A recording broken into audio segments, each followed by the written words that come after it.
Welcome to the Leadership School podcast. I'm your host, leadership and self-care coach, Kyla Kofer. Here at the Leadership School, you'll hear leaders from around the world sharing their stories and expertise on how to lead with balance and integrity. Our goal? Teach you how to be an extraordinary leader.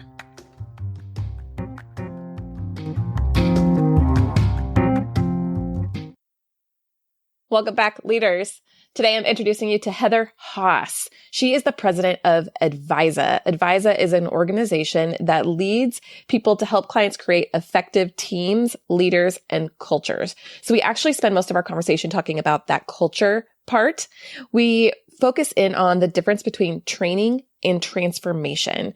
So where training comes in and then how actual truthful transformation takes place within a company or organization. So she walks us through how do you actually create that transformation?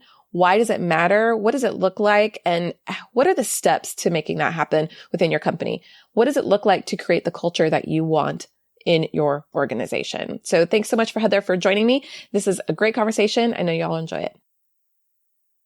Heather, I'm really excited to talk with you. And maybe you could start by telling us your story and telling us who you are, what brought you to this point, and we'll just take it from there. Yeah. So my story is an interesting one, I think, in that I had a significant career change. I started out in education. So I was a sixth grade teacher for 7 years and then got my master's in educational leadership and worked in administration, building level administration, as well as district curriculum and professional development. And so at heart, I'm still a teacher. Teaching and learning is my passion. And so the professional journey that started out, helping sixth graders read and write, and all of that has transitioned into, I'm now leading a leader and culture development firm called Advisa. And our mission is to help our clients build effective teams, leaders, and cultures, because we truly believe everyone deserves the opportunity to thrive at work. So that's really what drives us, this genuine mission to help companies, nonprofits, organizations of all shapes and sizes really connect with their people in meaningful ways and create work environments where people can be the best version of themselves. So personally, I'm married. I have 3 kids and running a consulting business and raising 3 children and traveling and all of it that comes along. I think I've learned a lot about how to prioritize and about what's really important and about how to make choices in my own life so that I'm honoring who I am, who I want to be, and both the kind of business leader that I want to be, as well as the kind of wife, mother, friend, person that I want to be.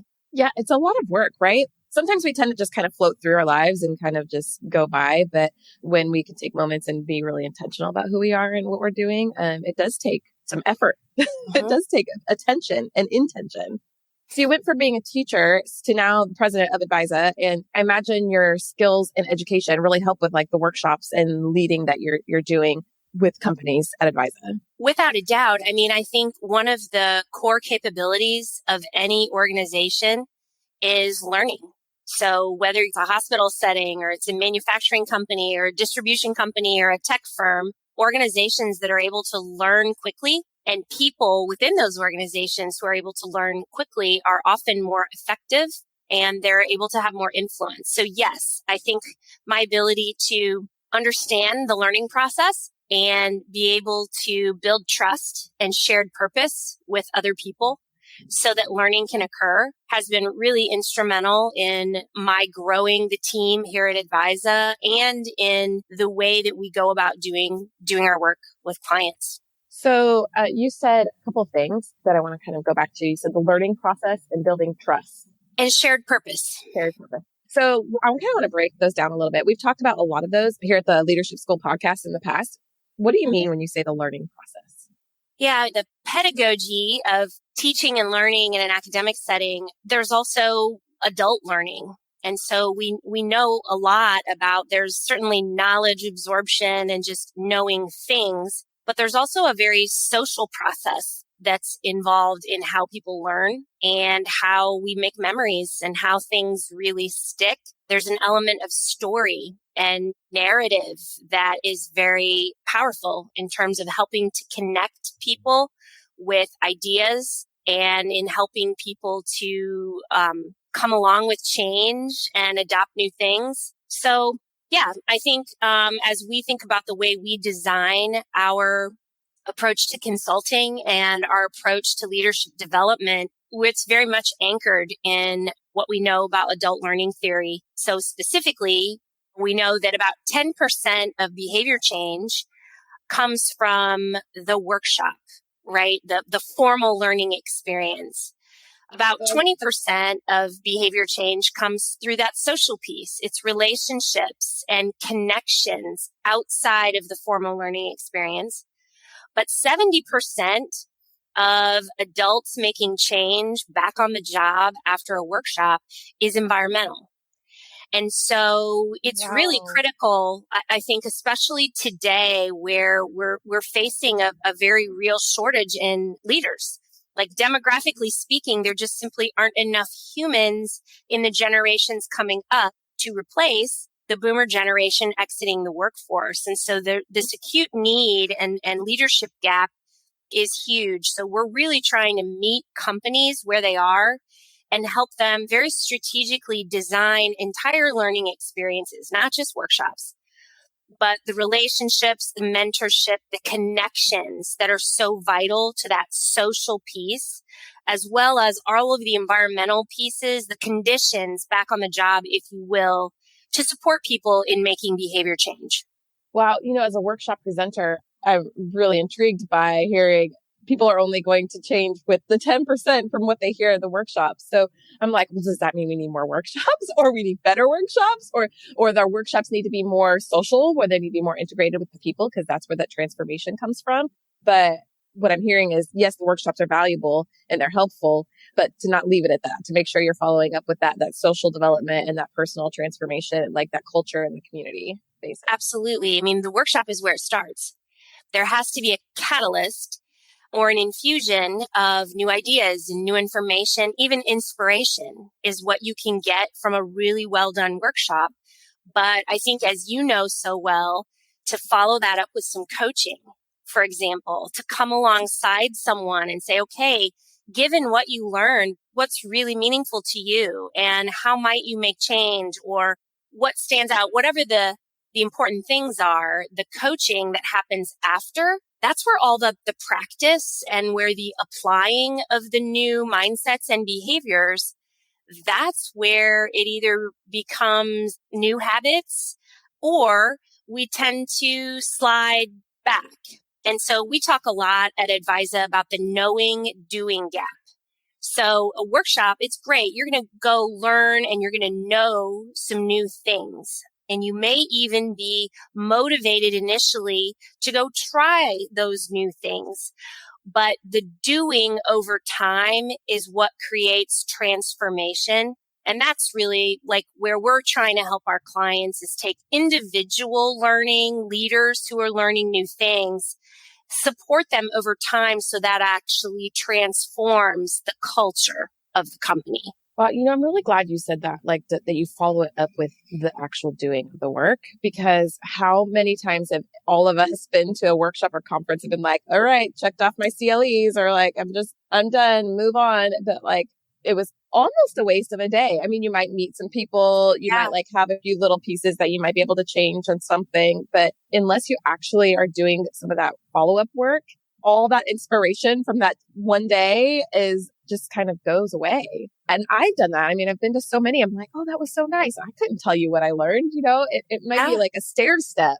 Without a doubt. And, there's a very real thing also, learning theory called the forgetting curve. We learn something, but then over time that kind of wanes. So we've got to just create environments where people have the tools and materials and support back on the job. And that's the other piece that relates to our mission of we believe everyone deserves the opportunity to thrive at work. It's really not fair to send, a young leader out to a workshop where they learn all of these amazing skills and mindsets for how to develop their people or lead their team. But then when they come back on the job, like nothing is supporting them leading in those ways. That's kind of frustrating, actually. It's like, well, but I just learned that we should make time for connection in our team meetings. But around here, our norm is to pack meetings back to back to back to back. And in reality, I don't have any time to create social connection for my team. So those are the kinds of disconnects that we try to broker with the executive team who's investing in this development to help them understand there may be some organizational, some policy, or some structural changes that need to go along with your investment in leadership development. Yeah, absolutely. And if you do, like you said, send one person, two people from the team instead of the whole team, not everybody's on that same page. And people are like, just why are you making waves here? Why are you like trying to change things? They're working. And you don't really understand that maybe they really aren't working. Exactly. Yeah, because you can't read the label from inside the jar. Right. So if you're the only one that got outside the jar, and then you try to come back and be like, hey, actually, guys, really, it's sort of like, yeah, who do you think you are? And that's really frustrating and creates a toxic environment for those leaders who are really trying to grow and thrive. And so I think that's what gets to what you said, that third piece of the shared purpose. And that's that vision. And leaders have to carry that vision. And if the vision is we're all going to create a culture with these things and we're going to listen and learn from each other, then you're creating a shared purpose and and everybody's in on it. 100%. And that shared purpose, the art of doing that is you have to understand what your people care about and who they are. So creating that safety where people can be their authentic selves at work and where an effort is made to understand, what do these people value and care about and what matters to them? Then you can link that with the aims, the vision of the organization. So that shared purpose is really that blend of what are we about and where are we heading and how is that meaningful for you? And how does that help you reach your personal aspirations and aims? That's where the magic happens. And today, at this moment, we have an entire world of workers and employees and talent out there who is saying, yeah, I'm not going to go back to that office environment that isn't meaningful, that isn't meeting my needs, where I don't feel safe and I don't feel valued. So it's almost like a rebellion.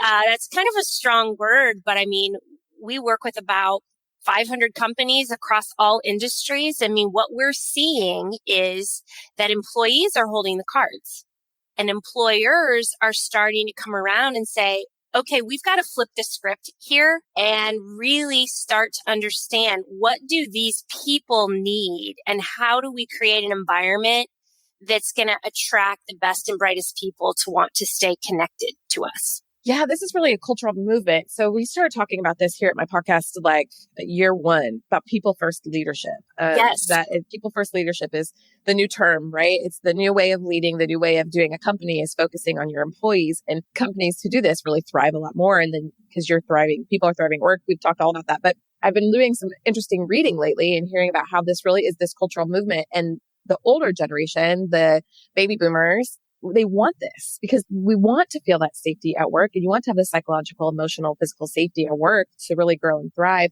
But it is a different way of thinking for people who haven't done that before and companies who haven't done that. So that's why it's really important to bring in like the consultants like Advisa and coaches and who can really help and support your team in doing this because it is the way that the world is moving. It absolutely is.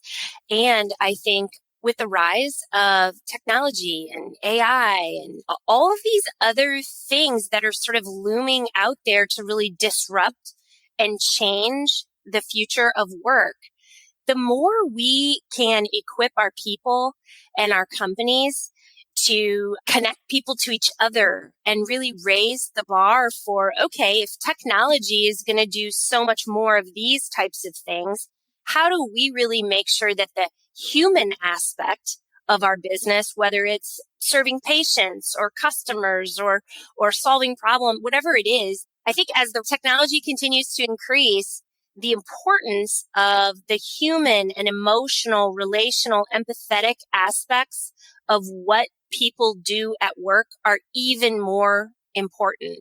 To me, these factors are all it's kind of a perfect storm that's really creating tremendous opportunity for helping companies and organizations become more human. How are you seeing this affect the work that we're doing and the end results of the work? So I'm just curious at Advisa, you work with many, many companies, and I'm just curious how you've seen when you've worked with these companies and done this transformational work and made an effort to invest in the people, the culture, and create things. How is it changing the end result of the companies versus how things were done 20, 30 years ago, Mm-hmm.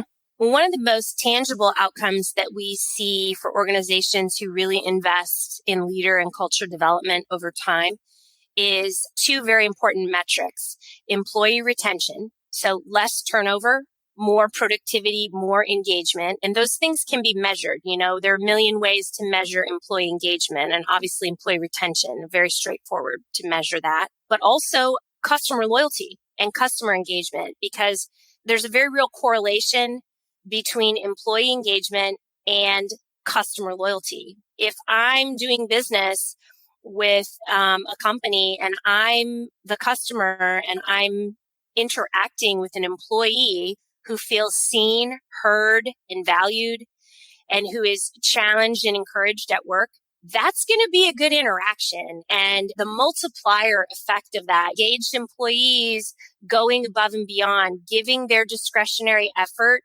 to deliver value for customers, that's what really then starts to drive business results and profit and productivity measures. Wow. And it's measurable. We're seeing the changes and we're seeing the differences. And it's just so fun to see how movements like this, kind of do go worldwide, especially with technology, but how culture shifts and is shaped by what we do at work. Absolutely.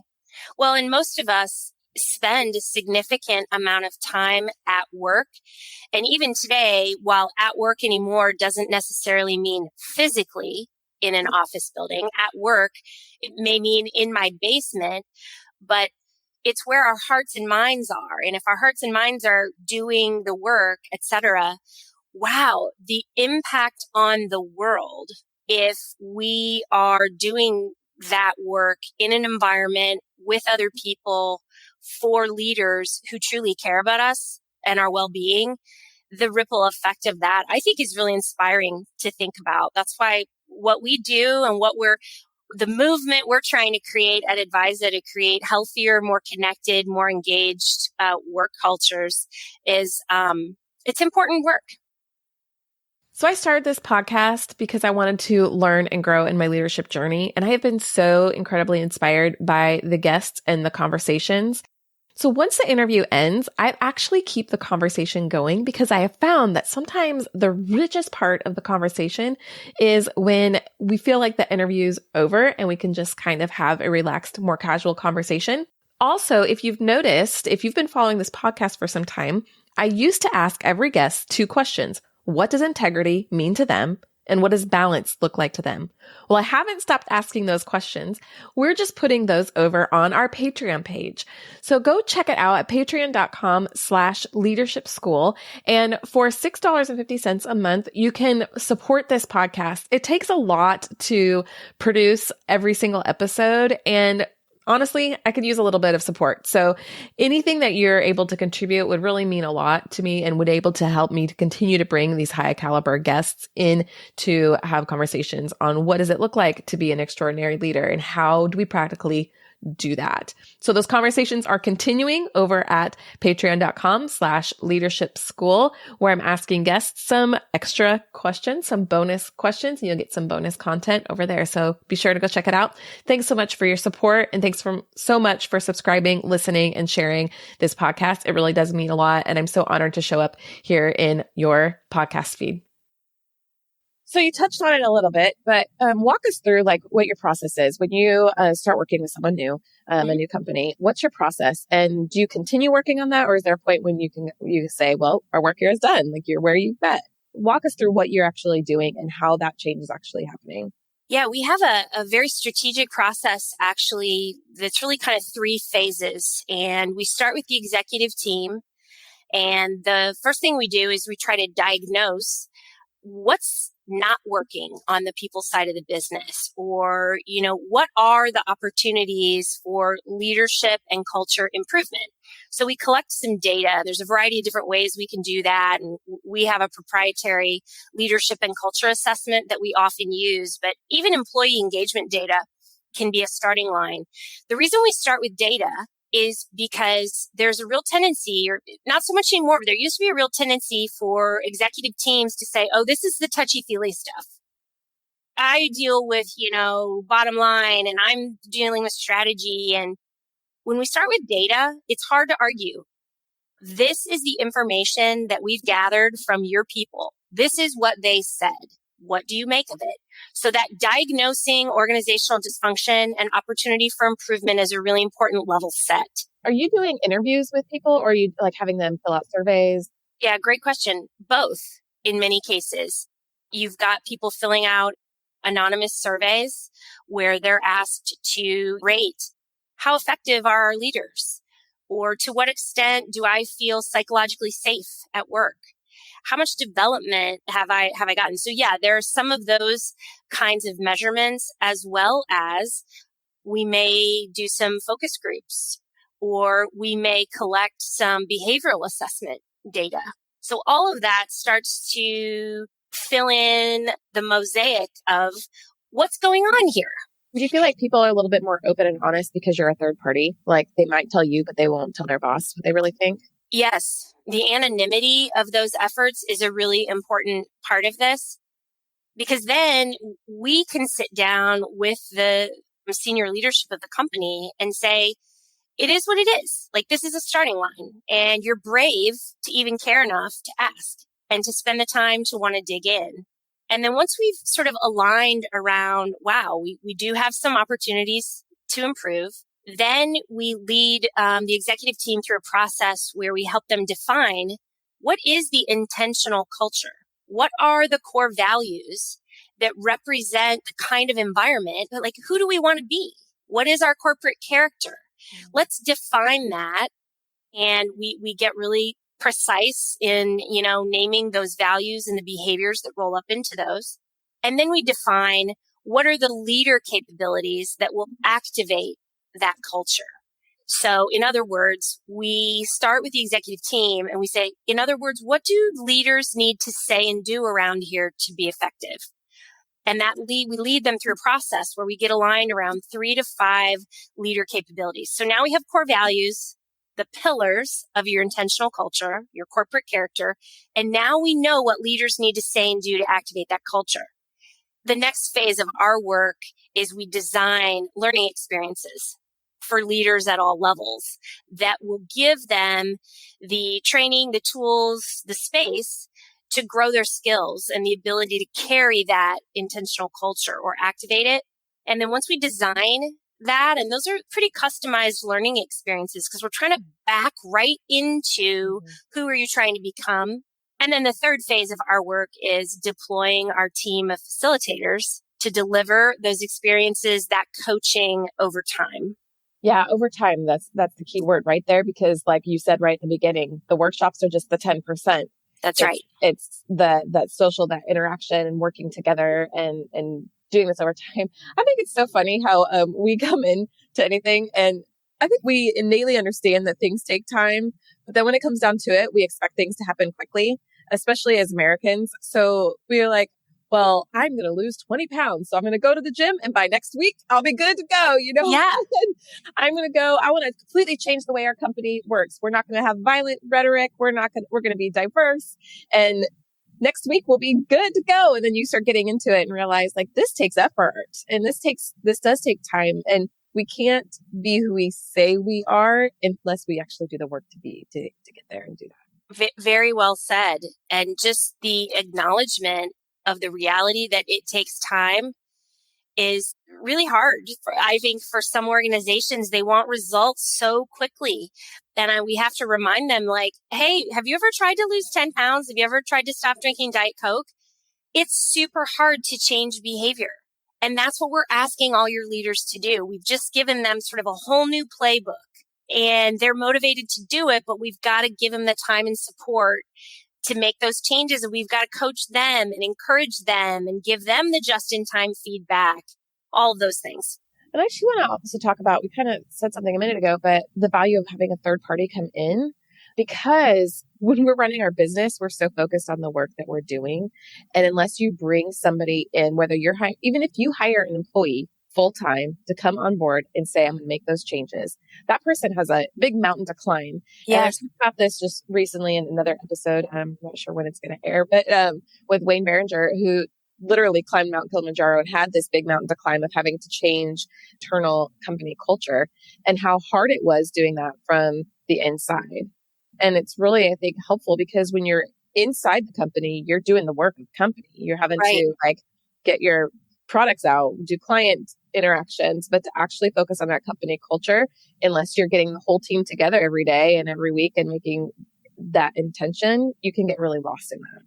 It is. And the other thing I find is not everybody is an expert on how to do this, right? The companies we work with, they're experts on what they make and what they sell and the brilliant technology that they've brought into being. That's their expertise. And I think sometimes there's this CEOs are sort of, they think I'm the culture and we should be able to do this. And it really can help to have someone come in who says, come along with us. There's a process and we can get you there.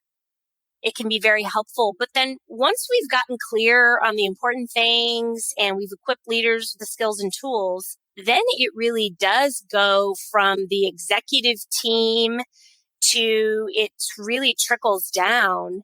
And it's about what are leaders saying and doing on the daily. And are they living out those core values? And are they treating people in a way that's consistent with those values? And that's why we always say leaders are culture carriers. You can't do strategic planning and come up with your values and hang them on the wall and stop there. That doesn't do anything.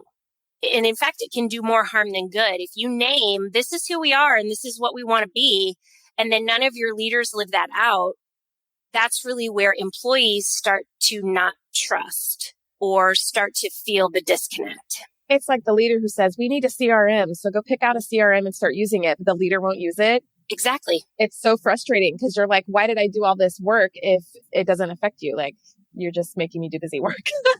So it doesn't follow. It doesn't compute. Mm-hmm. I lost my train of thought. I got distracted and thinking about my own situation. Yeah. Well, as soon as you said CRM, I was like, I bet she's had to do that whole CRM dance before. Yeah. Oh, yeah. Many times. It's really frustrating when you're like, I'm going to be the one who does all this work and does all this details, and then no one follows it because the leaders don't follow it. It's really frustrating. Oh, what I was going to say was, when you do this work, I notice how we have this more pride in our work and more pride in who we've become as people, because we've taken that time to be intentional about how we're going forward and making those transformations. I don't think there should be no shame in needing a transformation. No. There's not in that, because I think sometimes the word transformation means that things are bad and that we're trying to change our lives, like an addict becoming clean, like we're trying to change things. But I don't want that word to bring that connotation with it, because what it just means is that we're becoming better and stepping more into who we are and who we want to be. And it doesn't mean that we're starting from a bad place. We might be starting from an amazing place. We might be a company that's really got it together. Yeah. But we want to keep going forward. We have to be intentional on how we do that. I love how you said becoming more of who we are.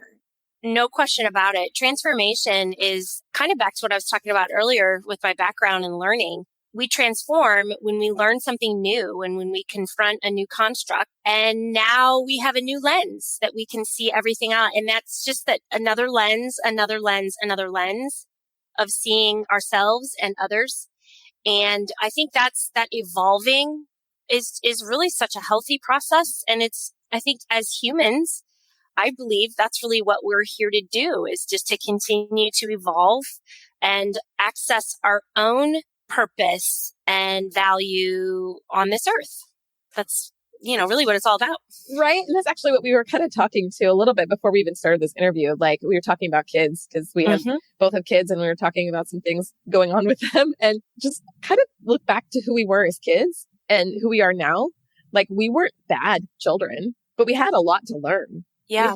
And where we're at now, for where we're at 90 years old, we're going to have a lot to learn. And look at the 90-year-olds and 100-year-olds who are just like, let me teach you it. And even at that age, you're like, I still have more. There's more. There's a whole universe of things to learn. So it's, and each season in our life brings something different. So each season of a company is going to bring something different. Absolutely. And the more we can normalize the making mistakes is okay, as long as we learn from it. And I may not have mastered this yet. And I know that's even another thing, back when I was in education, growth mindset, Carol Dweck's work around having a growth mindset and the power of that for children, that like, hey, it's okay. You don't have it yet. We're going to keep working on it. You'd be shocked how often I have to remind adults. It's okay to say, I don't know. I don't know how to do this. But I'm going to get some support, or I'm going to get some help. Asking for help is a very important competency for leaders, because it's impossible for one person to have their finger on everything and be able to do it all. Oh yeah, absolutely. So I was watching this this mini documentary yesterday on the band U2, and Bono was talking about a song, and he had written one of his songs, and then recently, it was like a song from the 70s or 80s, right? Recently, he kind of rewrote some of the lyrics, and then there was another song he wrote that he was like, I couldn't write this song then. Yeah. It didn't make sense to write that then. But this is what I had to change the lyrics, because now the song made more sense to do it differently. And so I think that's kind of what we, there's this ebb and flow of what we're doing in our companies and what we're doing in our lives. And the season of one thing might be now, and we grow and we're intentional about that until it becomes something else and we're ready for it then. Well, what you mentioned there about Bono is, as we go through our seasons of our life, we gain perspective. And with different perspective, there's such an opportunity to share that with other people so that they get the benefit. Just like he said, I couldn't have written that then because I only see it this way now. But the magic is like sharing that with other people. And I think that's so huge. There's like the Surgeon General recently came out with saying that we're suffering from an epidemic of loneliness in this country.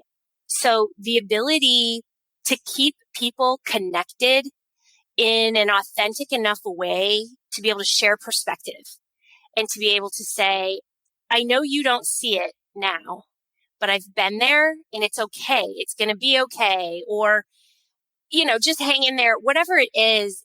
When you start to contemplate the reality of, 8 in 10 people, for example, in the workplace, according to an Ernst & Young belonging survey they did recently, report being lonely, report not feeling like anyone really knows them at work.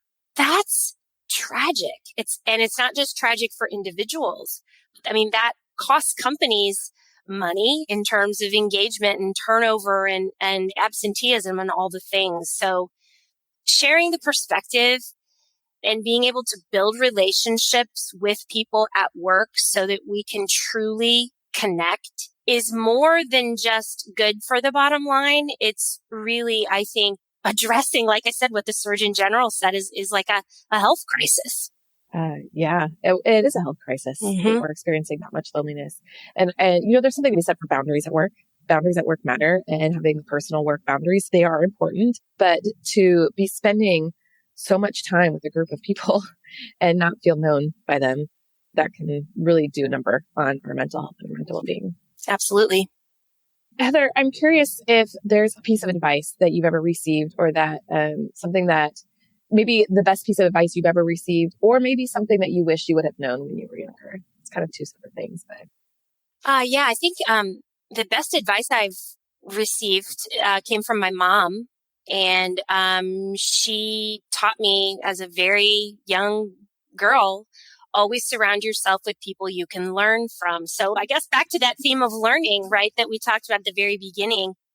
That was such great advice, because realizing the expertise and the wisdom in other people, and just always trying to put myself in settings and in situations where there were role models, where there were people who had different perspectives, different backgrounds than I do. And to have this openness to that has really, I think, helped me navigate my career journey and helped me evolve and make very positive change. So I've loved that advice. And then I think you said something I wish I would have known younger.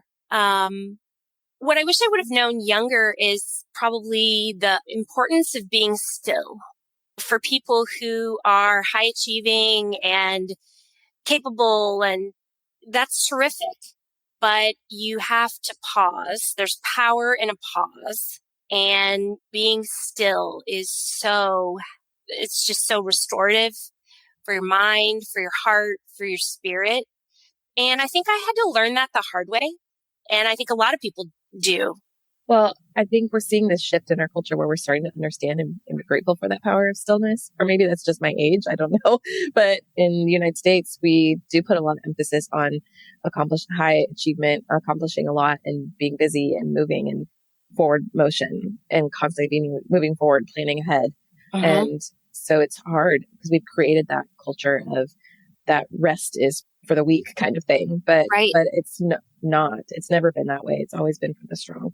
That's right. And so that's really good advice. Well, Heather, this has been a great conversation. Is there anything you want to make sure that our audience hears before we wrap up? I would love, for any of your listeners who maybe there's a little spark of, wow, I'd love to learn, grow, develop myself. We would be glad to offer a 50% tuition discount to any of your listeners who make their way to our website, www.advisausa.com, and find their way to our Emerging Leaders series. We have a wonderful learning experience for people who are, more early career and exploring what it means to be a leader. So lots of good self-awareness, and some influence and connection skill building. So yeah, I would love any of your leaders who feel motivated to take a next step. We would be happy to offer them a really exclusive opportunity to do so at a low cost with high value. Well, that's awesome. It's really generous. Thank you, Heather. And all that information will be available in the show notes. So thank you so much. This has been really great. And it's been great to get to know you and hear all about what you do. Thank you. Hey, thank you so much for listening. If you've liked what you heard and you want some more tools and resources to help you on your journey, go check out kylakofer.com/free stuff.